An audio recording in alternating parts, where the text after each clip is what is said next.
और हमारे दादा गुरु ने तो श्लोक भी बनाया, कहो तो सुनाऊं। चाय पर श्लोक। चाय पर श्लोक आपने नहीं सुना होगा, एक बार केटली गर्भ संभूतम शक्कर पत्ती मिश्रितम कप मध्य विराजते देवी ओम चाय चंडिकाय नमो नमः।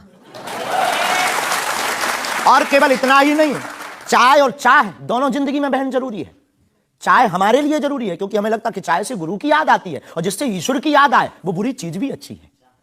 और चाह, परमात्मा को पाने की चाह भी जिंदगी में बहुत जरूरी है। जिसके अंदर ईश्वर को पाने की चाह होती वो आदमी भी नंबर 1 का होता। चाहे पैसों से आनों में आती रही, चाहे आनों से रुपया बनाती रही, चाहे रुपयों से नोट बुनाती रही, चाहे नोटों से कोठी चुनाती रही, चाहे कोठी में मोटर मंगाती रही, चाहे मोटर से होटल में जाती रही, चाहे होटल में बोतल खुलाती रही, चाहे क्या क्या ना करती कराती रही।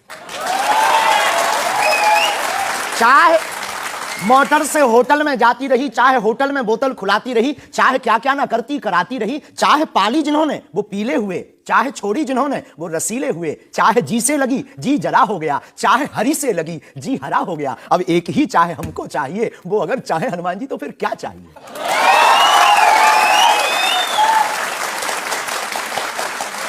अब आप ये मत कहना कि ये डायलॉग बाजी है क्योंकि हम आपकी अदालत में ये कहते हैं हमारा कोई भी बयान डायलॉग नहीं है, हमारा प्रत्येक बयान हमारे युवाओं को और भारत को जगाने का है। मैं तो सोच रहा था कि आपको पहले से पता होगा कि मैं क्या पूछने वाला हूं।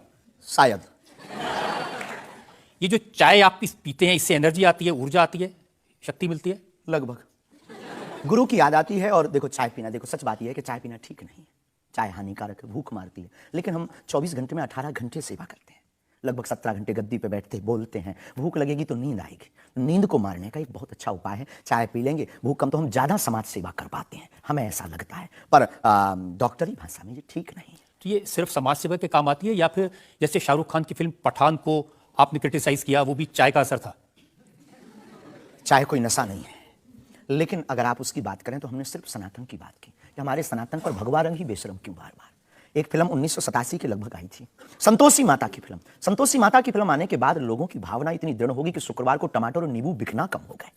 और अगर आप सनातन के खिलाफ, आपको याद होगा, और अगर सनातन के खिलाफ कोई मूवी बनाओ तो मंदिरों में, भगवान के चरणों में और माता पिता और गुरु के प्रति आस्था लोगों की कम हो जाएगी। इसलिए बार बार हमारी संस्कृति, हमारे सनातन और हमारे भगवान राम को टारगेट ना किया जाए। बिना देखे आपने फैसला कर लिया कि वो भगवान राम को टारगेट किया गया है, सनातन को टारगेट किया गया है। भगवा रंग तो देखने की जरूरत ही नहीं है, खून ही भगवा है।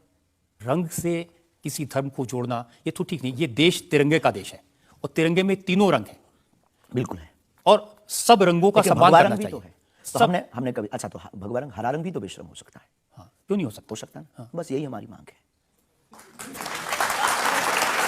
देखिए ये इस तरह की जो मांगे करते हैं ना, उसी पर मुझे आपत्ति है। आप कहते हैं ये भारत राष्ट्र हिंदू राष्ट्र बने, बेझिझक बने, हिंदू राष्ट्र बनेगा। ये जातिवाद, हम जातिवाद के खिलाफ हैं। कब तक गालियां जातिवाद के नाम पर, कब तक राजनीतिक रोटियां सेकी जाएंगी? ये बंद करो। अब कब तक जातिवाद के नाम पर वोट लेंगे? आप ये बंद करो, भारत को हिंदू राष्ट्र बनाओ। सामाजिक समरसता होगी, सब में समानता होगी, सौहार्दता होगी, न पत्थर गलेंगे, न रामचरितमानस जलेगी, न राम के ऊपर कोई टिप्पणी होगी। हिंदू राष्ट्र होगा तो राम राज्य आ जाएगा। भारत विश्व गुरु है।